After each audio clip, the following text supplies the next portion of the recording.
Welcome everyone to the Western Museum of Flight. I'm Cindy Maka, the director.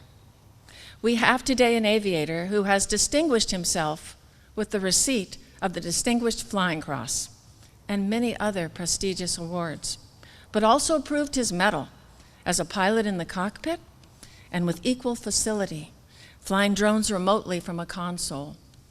He brings unique perspectives to the world of air combat, and he is the author of Game of Drones. It is my privilege to introduce Lieutenant Colonel Rich Martindell.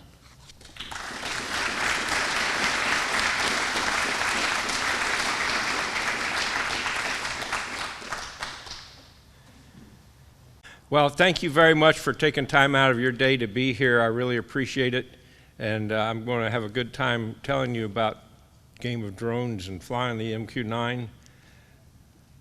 When I took the job, I knew I was going to write the book, so I started taking notes right away so I could have it fresh in my mind and didn't miss any of the details. And so I had fun doing that, but I couldn't write it until after I got laid off because I wanted to be honest. Anyhow, but working for General Atomics was absolute pleasure. They were a great company to work for, and I really appreciate it. What we're going to do today is talk about how I learned to fly the drone and then my deployments to Iraq, Niger, Poland, and Yuma, Arizona. Getting there, being there, okay? So first of all, a little background. The MQ-1, for all of you folks, you're very familiar with aircraft designations. You know if it's got an F in it, it's a fighter. If it's a B, it's a bomber. If it's an R, it's reconnaissance. Well, the MQ-1 started off as the RQ-1 because all it could do is look. And the military liked it so much, they said, boy, it'd really be nice if we could make things go boom. So they figured out a way to hang 2 Hellfire missiles on the airplane and make it an offensive weapon. Of course, then the military said, bigger is better. So this is a 2,200-pound airplane, cruises 70, 90 knots, 24-hour endurance, which is pretty good, and a service ceiling up to 25,000 feet. But General Atomics said, okay, bigger's better. We'll give you an MQ-9, 10,500-pound airplane, cruises at 170. It's got a turbine engine on it instead of a rotary engine on it. And again, 24-plus hours, ceiling of 50,000 feet. In addition to 4 of the Hellfire missiles, it'll carry 2 500-pound bombs, either laser-guided or EO-guided, so it packs a lot more punch. The way to tell them apart, if you don't see them side by side, obviously the MQ-9 is a lot bigger than the MQ-1, but if you see them separately, if the tail forms a V, it's an MQ-9. If it's like this, it's an MQ-1. Okay, we can back up and I'll show you that. So there's the tail down, and there's the tail up. All right, so I was working for John and Martha King. I had done everything I could do there, and I was ready for something new and different to do. And having lunch with some pilots at Montgomery Field, one of the guys said, hey, General Atomics is looking for drone pilots. And I said, that sounds like something fun, get back in the fight and have a good time. So I went and interviewed and got hired on the spot, which was really great. I liked it. To get trained, they had several places where you could do training, but fortunately the one they sent me to was right there between Lancaster and Apple Valley. Anyhow, halfway in between, in the middle of nowhere. We stayed out of the restricted airspace. We flew between either north of the one field up to south of it and in that general area. The learning to fly, there's 2 qualifications to fly the drone. There's the launch and recovery element, and then there's the mission element. Everybody gets checked out in the mission element first, so everybody can fly the mission without knowing how to take off and land. And then some people go on and get checked out in the launch and recovery element. I had no desire to do takeoffs and landings. So I just said, hey, we checked out, mission qualified, and I'm good to go, and I'm happy. So that's what you have: your launch and recovery element and your mission command element. On a 24-hour mission, your launch element would take the airplane off. If you were co-located in the area that you were flying, they could actually fly some of the mission before you swapped out, changed crews, and just kept rotating around. I'll talk to you more about that later.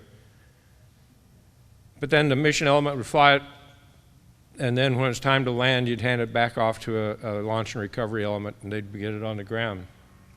When I got hired, the only thing they were looking for pilots was a commercial instrument rating, 500 hours pilot command, second class medical, and ability to get a secret clearance, and that got upgraded to top secret very quickly.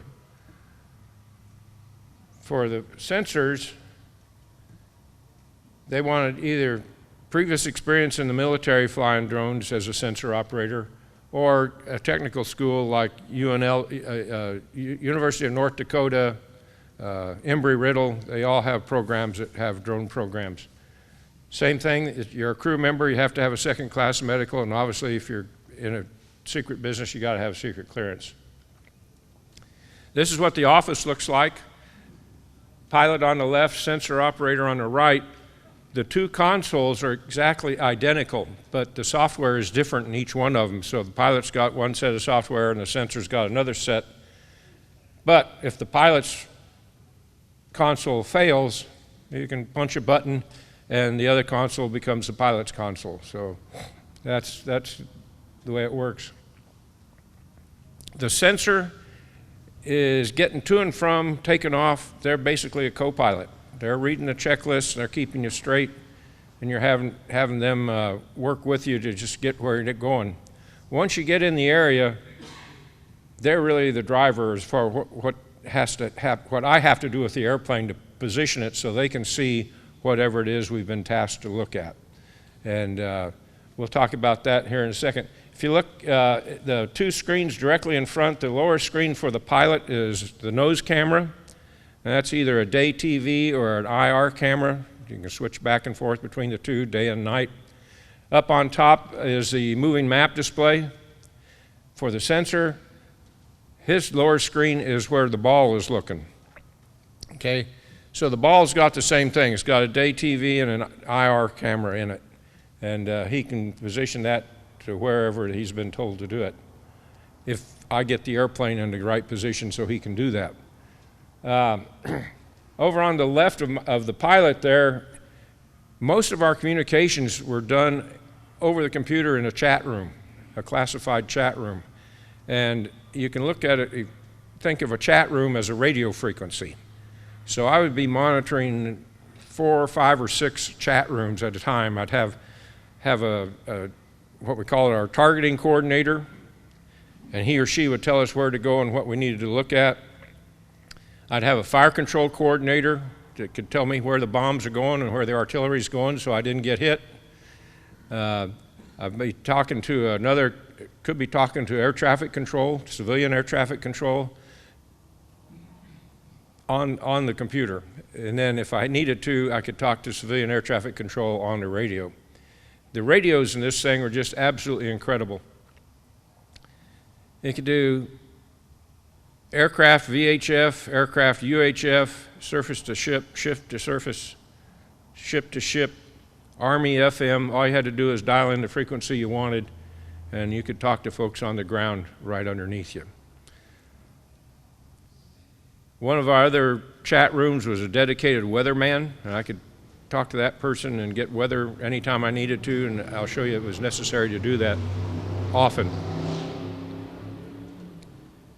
Okay, my first deployment was to Iraq, and the nice thing about working for General Atomics is once you get checked out in the airplane, you could live anywhere in the United States.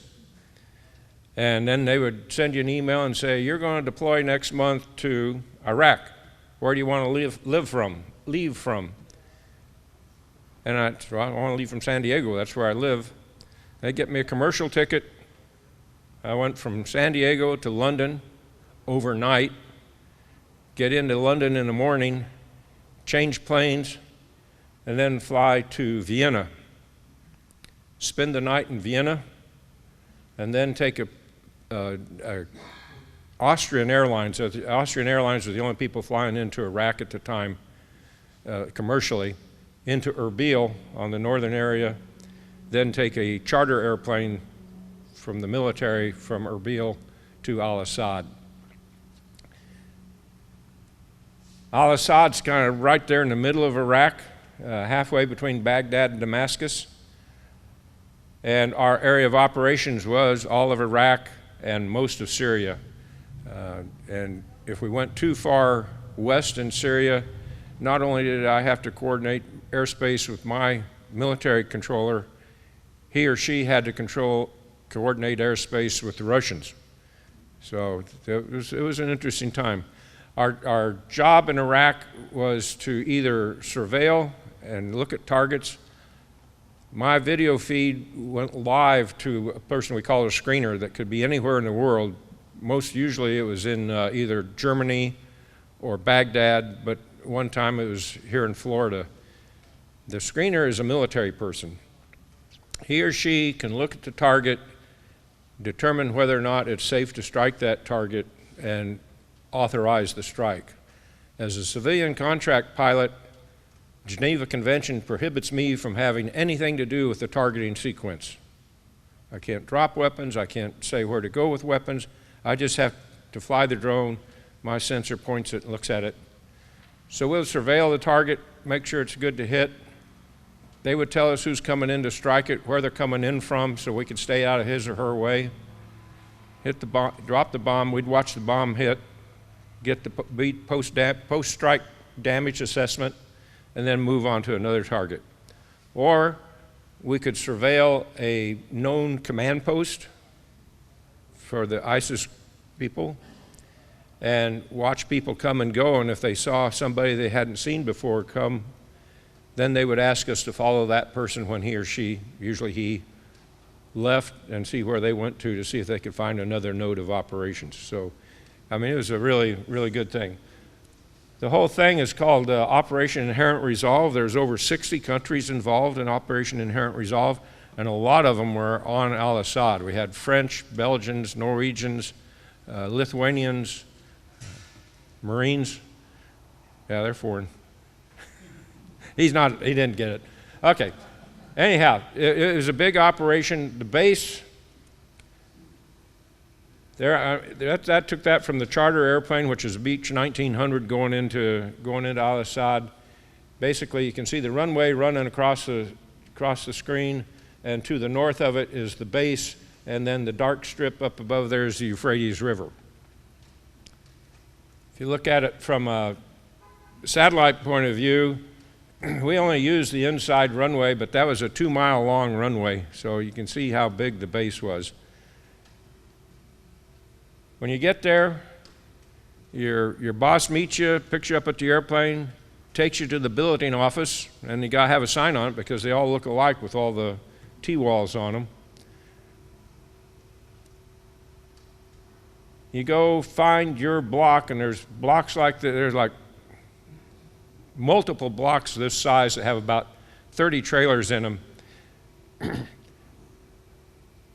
And you can see in front of it the sandbags on the bomb shelter.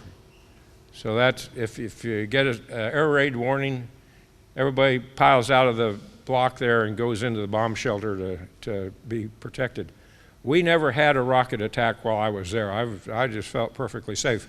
However, we could not go off base. The only people that went off base were guys in full battle gear.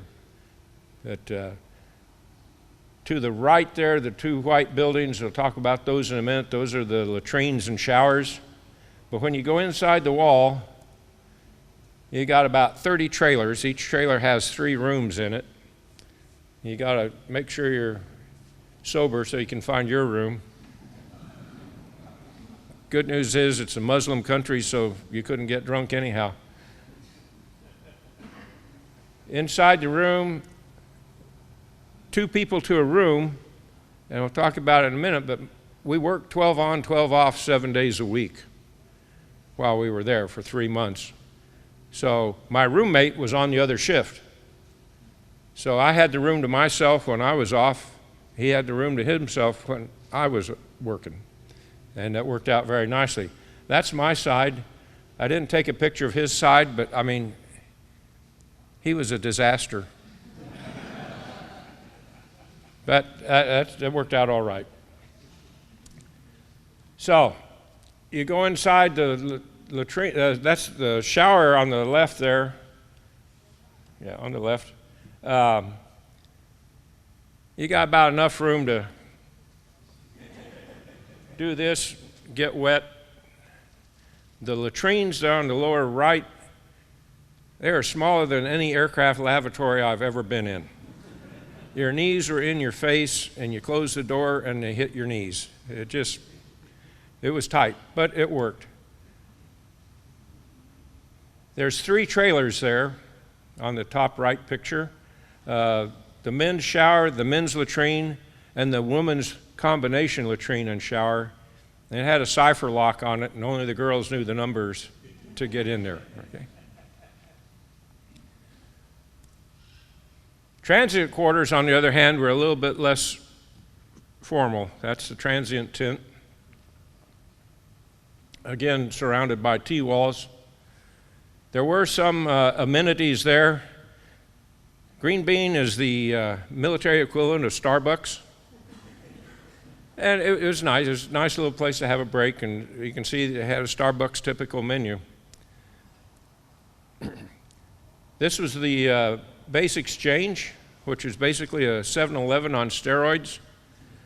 But it was very worthwhile. I mean, in addition to having snacks, they had basic clothing like underwear, socks, shoes, souvenir sweatshirts, and a small electronics department and a GNC department, because you had a lot of bodybuilders in the Marine Corps and the Army running around out there taking care of the base and doing their thing. Top right is the base post office, and bottom right is the exterior of the base exchange. I want you to remember the interior of this base exchange, because I'll show you another one a little bit later that's a little bit different. Had a really great morale welfare center for people to go rest. You can see they had scads of computers, so you could go in there and no charge, sign up. If, obviously, it didn't look very busy, but if it was busy, you could sign up, get on a computer, check email, FaceTime, whatever else you wanted to do. However, there was a company there that provided Wi-Fi on the base if you wanted to get it. It only cost $150 a month. But it was worth it, because I could get Wi-Fi in my room, I could get Wi-Fi in my office, and so it was just really convenient to have that, and it was a good deal. They also had, obviously, in the bottom side there, a TV area where you could watch Armed Forces Network, football games, baseball games, whatever was on at the time. Had a huge gym, because again, we had a lot of bodybuilders there I was glad to have them. So talking about working, I mentioned that before. Our work schedule was 12 on, 12 off, 7 days a week. Change shift at 4 in the afternoon and 4 in the morning. And I worked 4 in the afternoon to 4 in the morning, and I like that, because of our 12-hour shift, you'd only spend a maximum of 6 hours actually flying the drone. So you'd swap out and get a break, go get lunch, go get dinner, have time to check your email, and time zone difference-wise, all my family back here, they were up. It was during the day for them, so I could talk to my 2 sons, one in Denver and one here in San Diego, whatever I wanted to do. The left picture is our ready room, and just like the rooms, we hot-bedded the desks. My desk was mine during the night, but it was somebody else's during the day, so we had about 12 desks in there. We were flying 3 sorties a day, and you have to have 2 crews per sortie, so you can swap in and out. So you had 2 crews per sortie on the day shift, 2 crews per sortie on the night shift, and you're taking turns doing that. It's a big base. I did a lot of walking because I liked the exercise, but they had shuttle buses that could run you around. The ready room flight line area was restricted to military only, so the foreign nationals could not drive the bus in that area. But there was a way to get in, and that's the one there on the lower right. There's a door with a cipher lock on it right there, and if they drop you off there, and you can drop in instead of walking in where the cars and trucks went in at another area. For those of you that got grandkids and understand the Lion, the Witch, and the Wardrobe, we call that Narnia Gate. So, all right, looking at this again, the left one is a picture of the hangar and one of the drones getting ready to get prepped for takeoff. Top right again is the ready room, and then the bottom right, the bigger tent is the hangar tent, and then the one that looks like a Quonset hut is the ready room.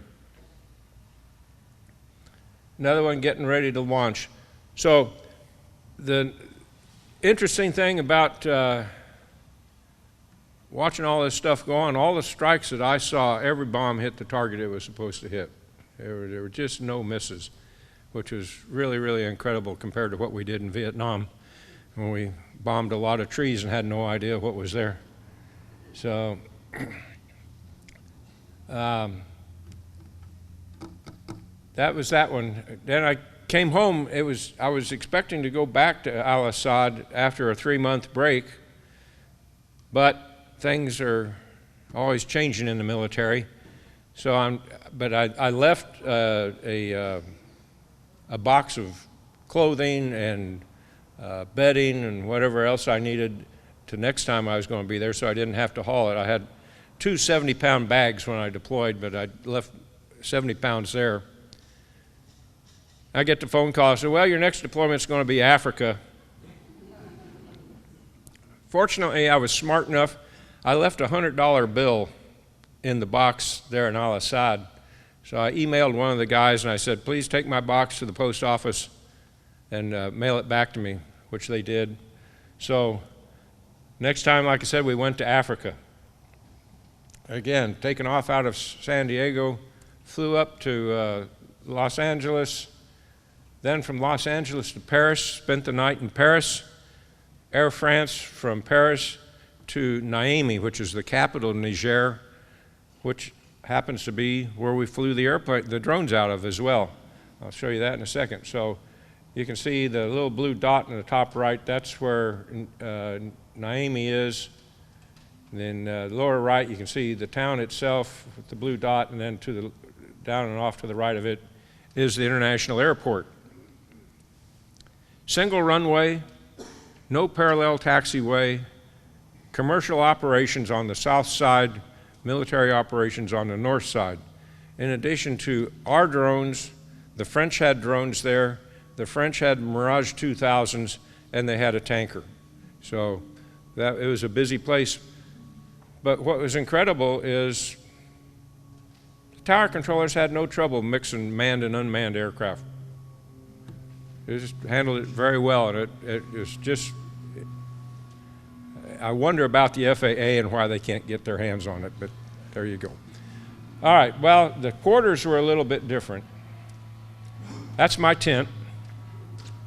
Inside the tent, there are plywood walls, and so you've got 8 rooms inside that tent. You've got a center hallway, 4 rooms on each side, little plywood dividers. And because it's a 24-hour operation, there are no lights on in the tent, except when you get to your cubicle, you can turn on a little light in your cubicle, and even that spills over a little bit to the next cubicle. But you can see it is air conditioned. It was very comfortable, even though I was there in July. That was my room when I got there, a bed, and that was it. I built the shelf that you see in the lower, and that made it a lot more comfortable. Top picture is the base exchange at Niamey. A 20 by 20 foot room, open 3 days a week, Monday, Wednesday, Friday, for 2 hours. whereas the one in Al-Assad was open 7 days a week for 12 hours. Just a whole different world. Wait a minute, back up there. The bottom picture is the rec area, which you can see again is greatly reduced in size. And then the next picture is our ready room. The big problem operating in Africa, believe it or not, was weather.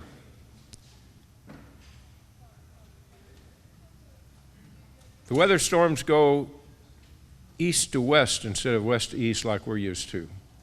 So you can see,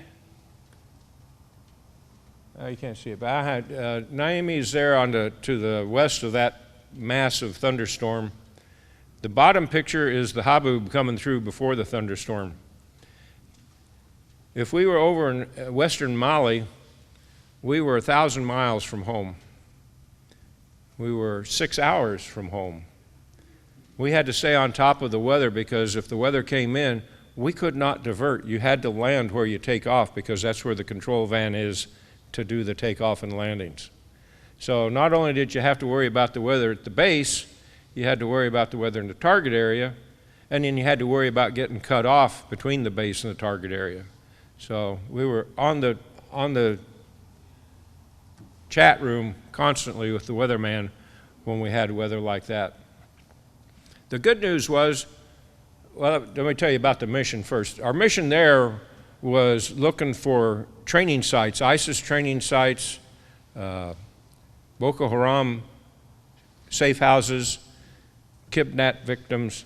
We weren't doing any ordnance. The French were doing ordnance. They were fighting, but we ourselves did not.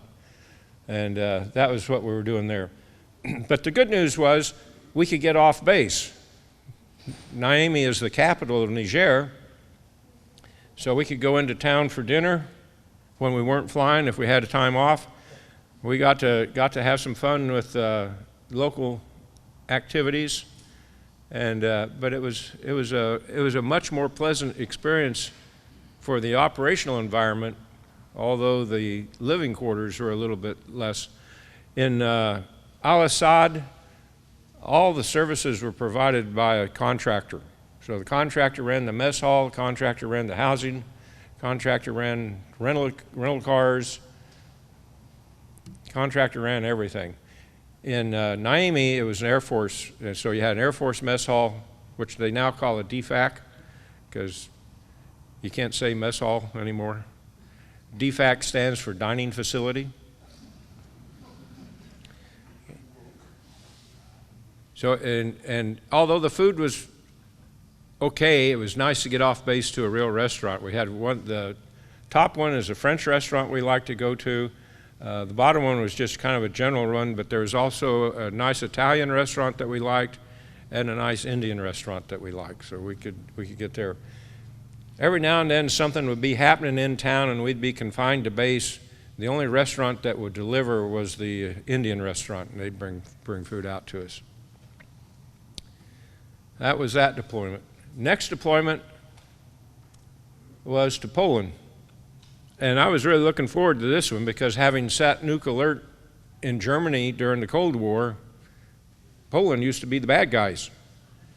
And so I was really looking forward to get there, again, out of Los Angeles into Berlin, or actually into Frankfurt, change planes in Frankfurt, then into Berlin, and then drive from Berlin to the base in northwest Poland, which is the dot you can see there. This was during COVID, and when I got to the airport in San Diego and said I want my ticket to Germany, the agent said, "I'm sorry, Germany is COVID restricted. I can't sell you a ticket to Germany." And I said, "I've already got a ticket, I just want it." He says, "I can't give it to you." So I happened to have these two letters, one from the Department of Defense and one from General Atomics that said I could go anywhere and do anything. I handed that to him. He looked at it, got on the phone, had an animated conversation with his supervisor, hands me the letter back, hands me my tickets, and I'm on my way. However, once I got to Poland, I had to spend 7 days in quarantine. So any of you that have been through survival training, 7 days in quarantine is a piece of cake. But for people who have never been to survival training, it drove them crazy. I'm going, I'm just sitting here, all I got to do is count the time. This is the base. You can see the runway up there. It was a MiG-23 base. So we had MiG-23s on base, and then we had our drones on the base. The town is down there in the lower part of it, and then halfway between the base and town was the housing area. The housing area is the old base housing area, built by the Russians. You can see it's a 5-story building, no elevator. And our room was on the 4th floor. So fog was a problem every now and then, and there were times when I could not see the far building. The near building I could see, but the one back behind it wasn't there. So we had to worry about that kind of weather. Our operating area, again, you got all the way from the North Sea to the Black Sea. And when I was in the Black Sea, again, I was 6 hours from home. And they wanted me to land with minimum fuel. So they wanted me to spend as much time on station as possible and then come home. So I had to monitor the weather to get home, know what the winds were, figure out my fuel, and get home with 400 pounds of gas. That was my magic number. So to get to the Black Sea, we would fly through Ukraine and into there. To get up north, we go north of Belarus. We go up in Estonia and Latvia. Let me show you. And again, what we were doing here is we were keeping an eye on the border of Russia and Belarus and looking at Crimea and keeping an eye on that stuff. The neat thing about the airplane was, in addition to our visual sensors, it had a big antenna on it, and it soaked up electrons like crazy. Problem with that is I couldn't see them. I didn't know what they were getting because that information was immediately downlinked to a place that could analyze the data. But I could go flying up above a cloud deck, fly along the border, and be collecting electronic intel for the folks to know what's going on over there. This is before the actual invasion of Ukraine. So they were in the Crimea, but they were not yet having war. But you can see some of the surveillance tracks. There are no MQ-9 tracks on there, by the way. Those are all different kinds of other surveillance aircraft.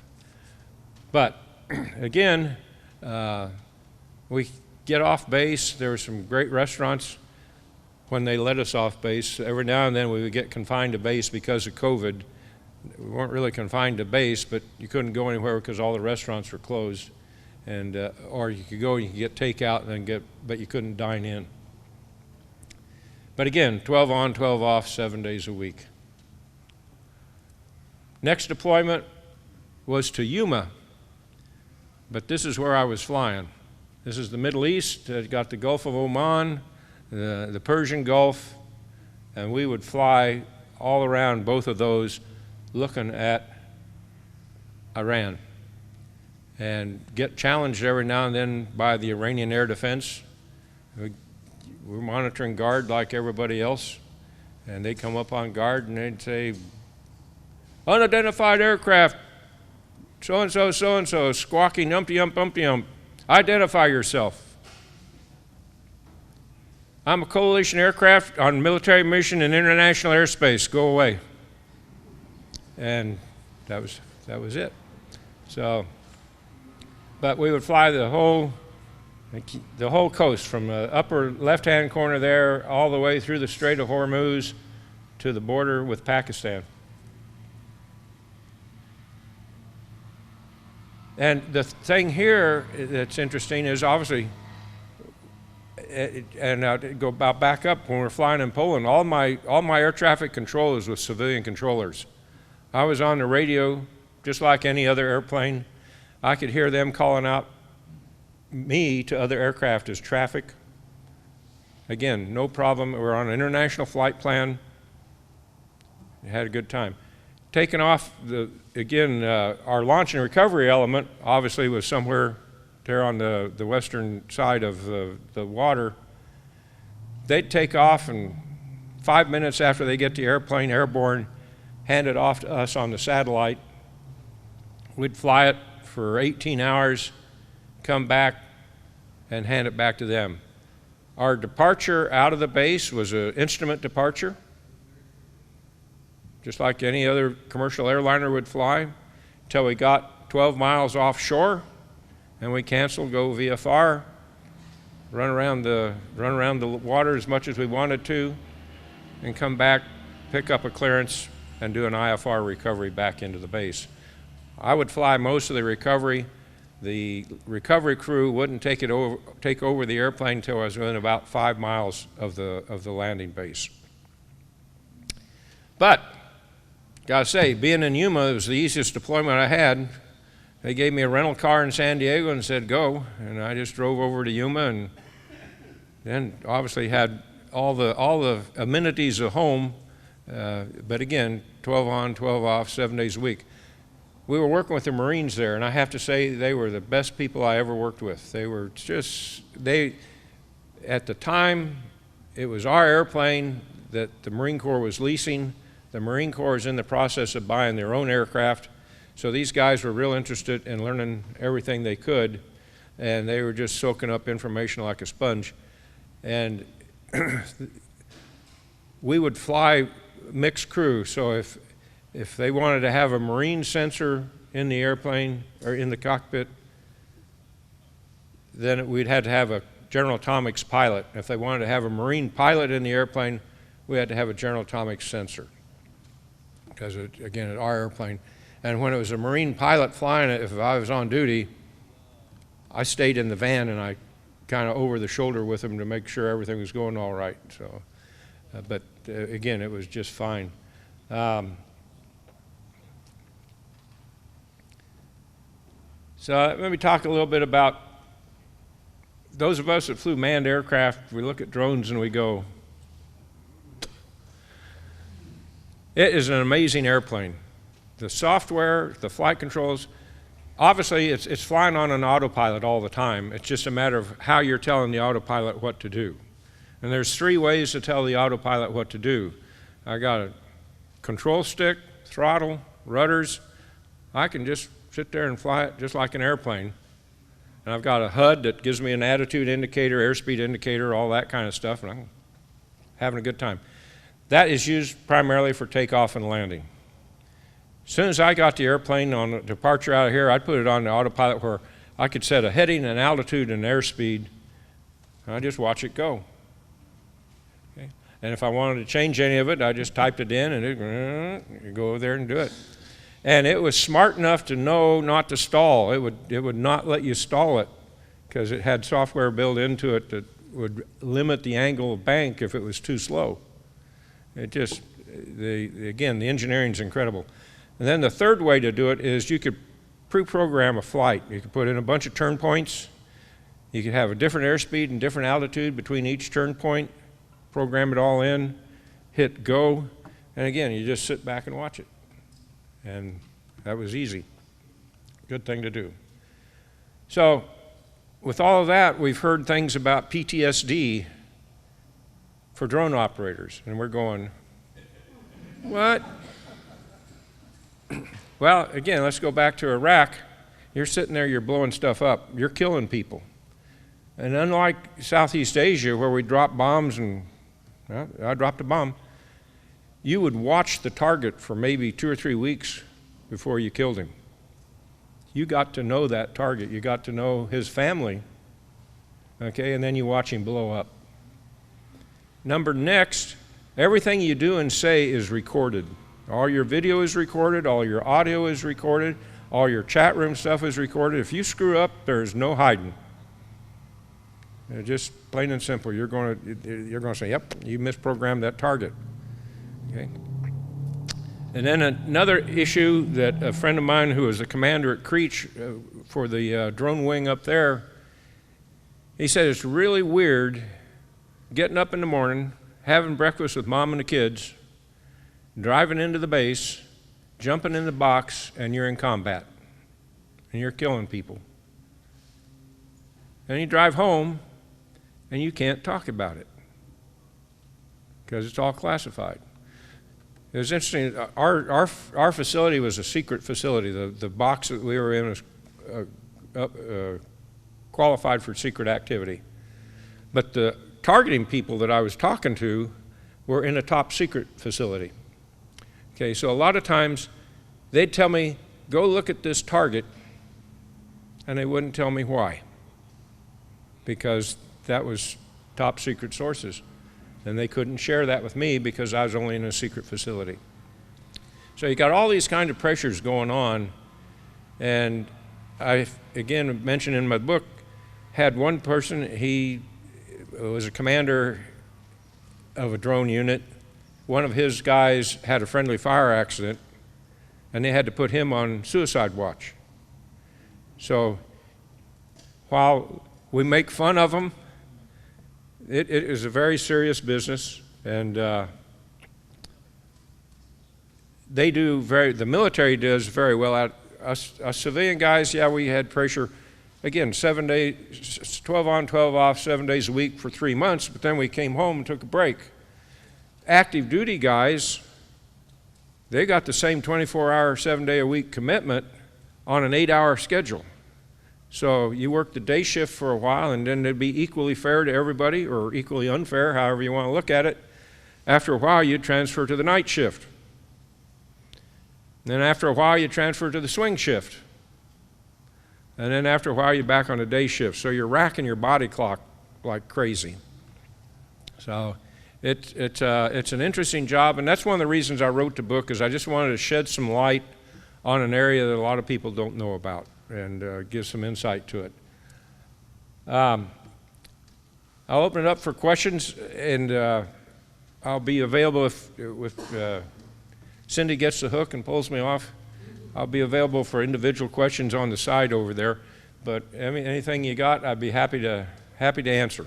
Maybe. Yes, sir. The question was, what's the latency when you're doing it?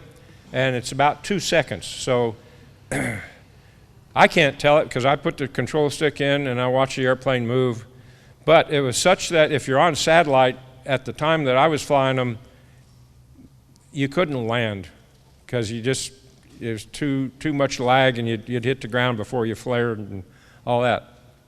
They now have an auto land capability, and one of the neat things about it was doesn't matter what airport you're operating out of, you could build your own ILS. You give the coordinates of the touchdown zone, you give the altitude of the touchdown zone, and you get the needles, and you can fly the needles right down to the runway. So, but now they've got hooked up so that the autopilot can take that information and fly the approach and land it. We flew one airplane. We delivered it, the first airplane to the British, took off out of North Dakota, nonstop to England, and the control van there landed the airplane. So it's a pretty impressive airplane. Yes? How many females? It's like our civilian population right now. They were there, but they were not there in the same proportions as they are in the general population. So my boss in Iraq was female, but yeah, we had female pilots, female sensors.